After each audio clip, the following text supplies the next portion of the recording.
అనుకోని అనుభవంలో నేను నాల్మౌడి మోహన్ సి లాజస్ గారి దగ్గరికి వెళ్ళాను. అసలు ఆయన ఎవరిని కలవరండి ఆయన. దేవుని మహాకృప, ఆయనతో గంట సేపు ఆయన ఉండే స్థలంలో నేను కూర్చొని, ఆయన చేతులు వాళ్ళు తల్లులు కదండి, ఆయన చెయ్యి ఒక పెద్ద రాయి ఉన్నట్టే ఉంది నా మీద, అంత గట్టిగా ఉంటారు, స్ట్రాంగ్ ఉంటారు వాళ్ళు. ఆయన నా నెత్తి మీద 2 చేతులు పెట్టి ఆయన ఏడుస్తుంటే ఆ కన్నీళ్ళు నా నెత్తి మీద పడ్డాయండి. నేను అంటాను, అసలు నా కొరకు దేశం ఆయన ప్రాంతం కాదు, ఆయన తెలిసిన సేవకుని కూడా కాదు, ఏదో ఒక చిన్న పిల్లోడిని.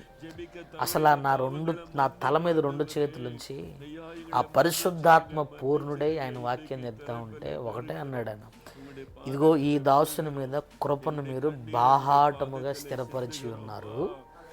ఆ కృపలో నుండి నీ దాసుని పరిచర్యను మీరు ప్రతి ఖండములో మీరు ఎజెండాగా మార్చుదురుగాక అని ఆయన ప్రార్థన చేసినాడు. ఆయన ప్రార్థన